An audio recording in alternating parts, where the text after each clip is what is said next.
Good morning, everybody. Today is Thursday, February 25th. It is just past 10 a.m. We're going live here in Phoenix. As always, we're going to try to catch up on everything going on here. Hopefully answer a few of your questions. Stay tuned.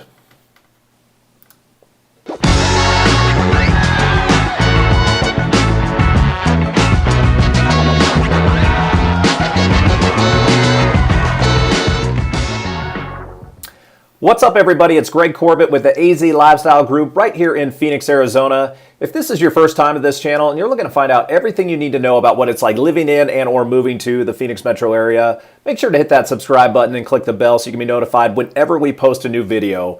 We're helping people from all over when it comes to finding the best places and neighborhoods to live here, and we absolutely love it. So if you're even thinking about making a move and you need any assistance whatsoever, give us a call, send us a text, shoot us an email. However you want to get a hold of us, we got your back when it comes to moving to the Phoenix metro.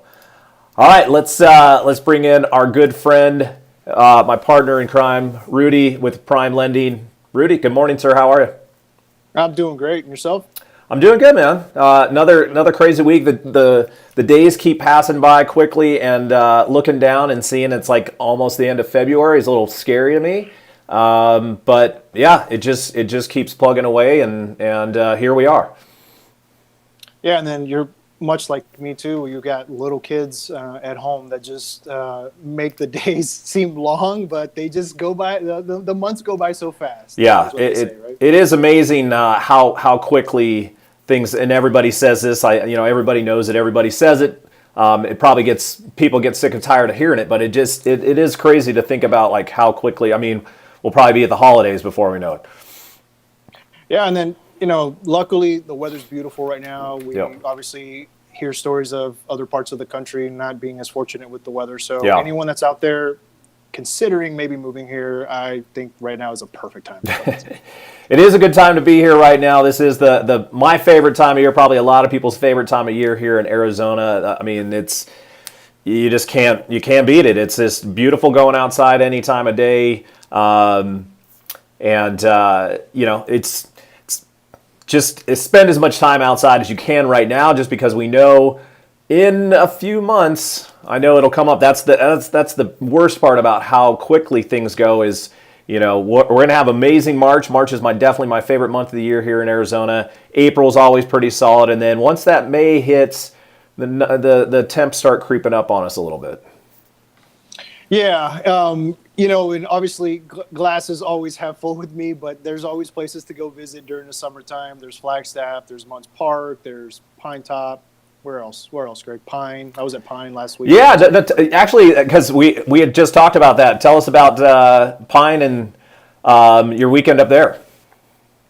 It was amazing. It's a place where you can go to just fall off the grid. It's you're surrounded by pine trees and off in the middle of nowhere almost, it seems like, but the weather was about 20 to 30 degrees lower than it is here. Yeah. So we just enjoyed our time just hanging out with the kids and eating some amazing food. There's actually some very good food in Pine, Arizona. So if you're ever driving through, stop by. Any restaurants you recommend? Yeah, there's a place called County Inn that has probably hands down the best pizza I've ever had. The owner is a New York trained culinary award-winning chef who I don't know what he's doing in Pine, but he's making some darn good pizza, I'll tell you that. Nice. Well, so this is funny. So for anybody watching out there, it looks like Rudy's like on a delay now. So don't worry about it, Rudy. No, it's no big deal. I don't think it's just kind of funny when the words don't match up with the video right now. But it's all good. We're gonna keep plugging away and keep going through this either way. So. Let's see what else can we get into besides, I don't know, the frenzy of the market of what's going on. I mean, we're talking about it nonstop, but I think it's obviously it's probably one of the biggest things that people kind of follow us for, and people want to hear about, know about when they're thinking about making the move here. So give us kind of your analysis on what you're seeing out there right now. Well, I read an article from National Mortgage Professionals that is talking about sellers being more and more comfortable now listing their homes due to the vaccine rollouts. Yeah. So where there's still obviously a shortage of inventory, it could be that in the upcoming months and leading into the end of the year, we might start seeing some more houses available that would not have been 12 months ago. Yeah. Due to sellers now being more comfortable with people walking in their house and with the vaccine being out and them themselves possibly even having the vaccine. So, we could see a little bit of reprieve on that end. It's not going to solve our shortage. Yeah. I assume that that's going to happen, but there might be some more available homes there that were not available, during this time. Well, it'll be interesting because it's like, okay, we want, hopefully, everybody's like, hey, it's a good time for sellers, obviously, and kind of like what you said, and we're seeing numbers as far as the testing goes, as far as COVID numbers going down dramatically from what we were at the beginning of the year. So I think that's positive news for people. Obviously, the vaccine rollout is probably helping a large group of people, and now people are seeing the frenzy in the market. So if you're a seller, you're like, hey, maybe I should take advantage of it. But it'll be interesting to see, if people sell, are they moving out of Arizona? Or are they staying here? Because then there's more competition on the buy side too. So, it's just kind of, to try to think about like, hey, we need more sellers, but that's going to create potentially more buyers too. Yeah, and rates are on an upward trajectory. They're still at historic lows, but compared to a month ago, 2 months ago, they're actually higher. So you're still getting a low rate. Don't feel like you're not. However, the days of the rates in the high twos are almost gone. Now, they may not be gone forever, but I'm starting to see rates creep up a little bit just because, again, vaccine rollout is causing more confidence in the economy. The fiscal stimulus that the Biden administration is releasing, and then the talk from the Fed that they're not concerned with inflation. They're going to let inflation kind of just creep up and get to a level that they're not necessarily too concerned about right now. And when inflation goes up, that means the cost of goods go up. That means rates also go up in order to compensate for that. So there could be maybe a slowdown in buyers because of that, because they might have qualified for a certain price point at 2.75. They might not qualify for that exact same price point at 3.25 anymore. Is it easy to kind of give everybody like a quick example of how that might affect somebody payment wise? Like, do you have anything up, or can you, if you shoot off the hip or something as far as like, hey, if somebody was getting 2.75 before and now they're going to get, 3, what does that look like for somebody, let's say in the 400 to 500K price point? Yeah, I can pull that up here just to give someone a quick idea. So I think that helps to have that concrete information. Be like, hey, here's the difference on why, whether it's 0.25%, 1/8 of a point, like all these. What does that mean to you out there? So if we were to buy a $450,000 house, 5% down, just because it's easy to just go that. 2.99%. Your monthly payment is approximately $2,250, give or take. Obviously, it's going to depend on tax. And that's on 450. 450, 5% down. Yep, and that's at a 2.99%, about $2,250. So if we're now at 3.25. It goes up to $2,350, so about $100 difference. $100 difference.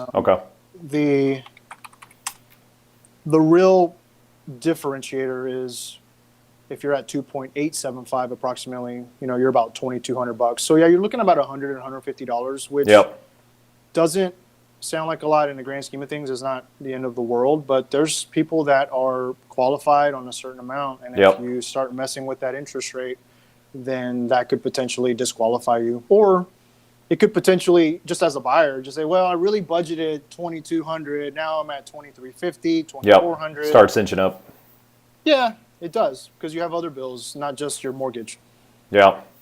Well, and then the other thing, too, that we're always talking about is, to actually be a player in this game right now, you got to figure out ways to win the situation. And some people are, we're just in a situation where a lot of homes are getting bid over list price. And so if you want to potentially put put your name in and try to be a competitor and try to make that happen, you're going to have to potentially go up a little higher on your purchase price than you were maybe thinking, and that's going to create a little bit higher payment too. So it just all kind of adds up. Again, could work to your advantage for certain people. Maybe it's like, hey, maybe the interest rates are going to take certain people out of the competition, which allows you not to bid up as high. There's so many factors that could be involved, but it should be interesting how this all plays out. Yeah, and I actually read an article this morning where there's a segment of sellers who want to sell their house now, but they're waiting on a house to be built, which could be several months down the road. So they're not necessarily selling their house now. They're going to wait until it's almost ready. So that segment of sellers, albeit you have to specifically be looking for them, could be available for certain buyers if the buyer is okay with buying the house now and then just leasing it back to the seller and moving in at a later date. Now, it's not a very common scenario. However, if you're a seller wanting to take advantage of the market now and not necessarily wanting to wait, if you're a buyer that wants to take advantage of rates now and not wait, and prices going up, it could potentially be a good match for the right seller, the right buyer. Probably very not very common circumstance, and there's a lot of liability for everybody when you kind of get into that. But I wouldn't put it past, like, for certain people that might be a good fit. So I think one of the things that we kind of pride ourselves on is you got to be creative in these type of situations to try to help your clients get what they need. And so certain things, you just have to think outside the box to see if you can put things together. Yeah, I'm working on one right now, as a matter of fact. So it's an out-of-town client who is a family friend that wants to buy now because 12 months ago, the houses that they were looking at are now $250,000 more expensive. Yeah. So they don't want to wait another 12 months, even though that they're not coming here for 12 months. So they're actually buying a house. They're going to rent it back they're going to rent it to a new person, not even to the sellers. So creative, not very common, but it happens. Yeah. Let's talk about a little bit. And again, I think we went over this a little bit last week, but for anybody who wasn't watching last week and people who kind of want to know, we're still, now that we're seeing all the posts and the media kind of see what's happening and start covering it and put out articles and social media posts about what the frenzy looks like. And it's not just Arizona. I think it's happening all throughout the U.S. I think the majority of markets are having these crazy situations happen. It seems like from what I can tell. But you're getting a lot of comments of being like, hey, here we go again. Here's the next crash. Here's the next bubble. And I mean, it's fair for people to be concerned about it, try to stay away from it, that type of thing. But from our end, like doing our research and really comparing what was happening back in the previous crash back in 2007 and 8 versus what we're seeing now. I mean, there's a lot of similarities as far as like multiple offers and people overbidding and all this crazy stuff. But I think there's some major differences that people need to be aware of. And first off, like, what are you seeing like when people are financing? Is there any zero money down financing that you're doing?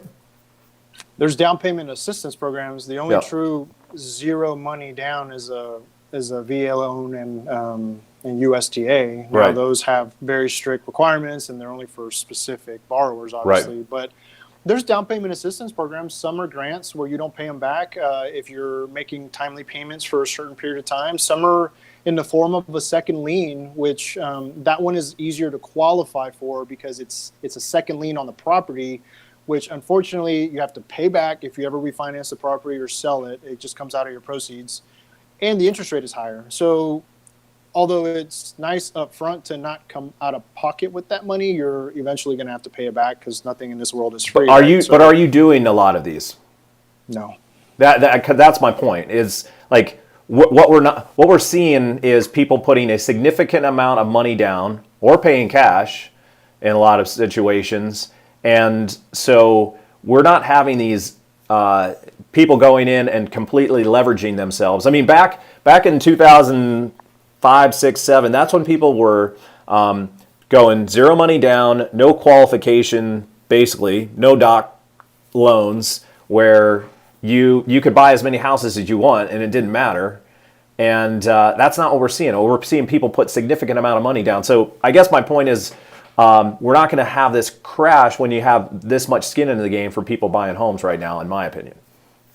Yeah, and then the loans that are being done that are down payment assistance or zero money down, they have much stricter guidelines and requirements today than they did back in the crash. So it's like, to your point, it's no longer no income, no assets, just I make $1 million a year. You buy me, give me a house. It's none of that stuff anymore. It has to be all documented and verified, and people have, if it's not financial skin in the game, meaning they're not coming in with any money down. Technically, they're having to jump, not necessarily through hoops, but they're having to qualify for loans like they did not have to. Sure. Well, and I'm glad. Look, we're all happy those exist because for certain people that's needed. But again, like you're probably not doing too many of them because it's probably hard to get a deal accepted with those kind of loan or with those loan statuses. So,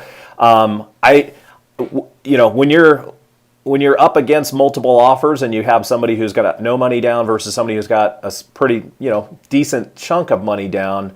The seller's typically going to go with the person who has a little bit more money down because they're going to be a little bit more. It's just going to be something that looks a little bit more positive from accepting the seller or from the seller's acceptance on that. Yeah, in this market, when you're competing, you want to put your best foot forward. That's for sure. Yep.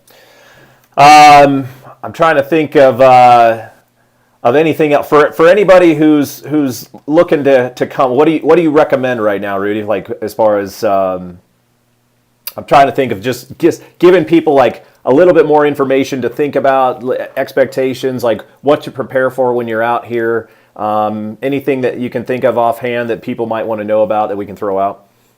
Yeah, the most common thing I'm seeing right now is if you got pre-qualified a month ago, even like a week ago, your rate is more than likely 99.9% certain different. Okay. And it's gone up. So I've actually got clients who are calling me. Well, actually, I'm very involved with my clients in terms of what's going on with the market. I follow the market on a hourly basis, sometimes on a minute by minute basis because it changes. But if you have been in the home search for a while and you haven't touched base with your lender or your realtor because you haven't found anything, just kind of check in. Hopefully they're checking in with you, but if you need to check in just to make sure that the numbers are still in line with what your expectations are, I would strongly suggest you do that, because not only has your rate more than likely changed, but the amount of money that you're going to have to come to closing has possibly changed, because if you want to keep the same rate, you might now have to pay points to keep that rate.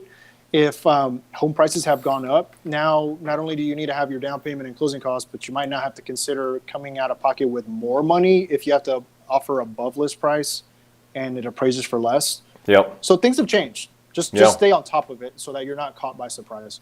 Yeah, no, it's all good points and things to remember. And thing again, we want to help if you're looking to come out here and you're looking to buy a home and kind of set up out here and start a new chapter. Like, we want to help that be as smooth and as easy as possible, even with the frenzy.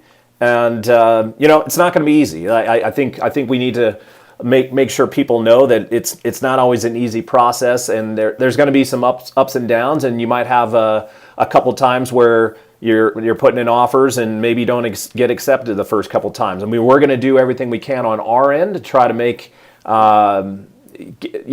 give you the best chance to win. But look, there's a lot of people competing out there, and we might have to do it a couple times to get you in there. But all this stuff is important to kind of factor in on. I'm trying to think anything outside of market stuff. What's any just fun stuff in Arizona you can think about real quick to get people off the market for a minute?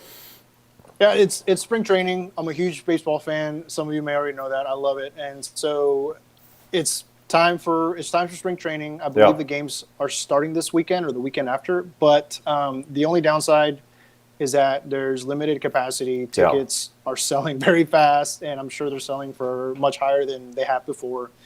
But which they were always pretty high, actually. they were pretty It's not, high. yeah. Yes. It's spring training here is a little, even the past couple of years when we have not had anything going on as far as COVID goes. I mean, you could get some lawn seats for, 40, $50 and a lot of. I mean, and it's not, you probably get cheaper tickets during the regular season than spring training. Yeah, that's absolutely right. You can actually get cheaper tickets at the D-back Stadium than you can. But the weather is you can't compete with the weather. Yeah. If you've got kids, I know we're always looking for ways to keep them busy for a little while. That's not inside the house, so it's always a great alternative this time of the year. And I think wasn't the Waste Management Open, or is it already over? Right? I can't. Yeah. That was Super Bowl weekend, Rudy. That's right. Yeah. So That's anyway, all right. next year you guys can do that. Yeah, no, it's been a blur. Like, it's again, like we talked about in the beginning, like the time is flying so quickly. But March is, I know, my favorite month. I'm sure it's probably with spring training coming up, one of your favorite months here in AZE as well, Rudy. So hopefully we can get a chance to go out and enjoy. Even if you're not going to a game, like just being around the atmosphere and just kind of cruising around and being outside is amazing. So hopefully we can spend some time enjoying a little bit of March.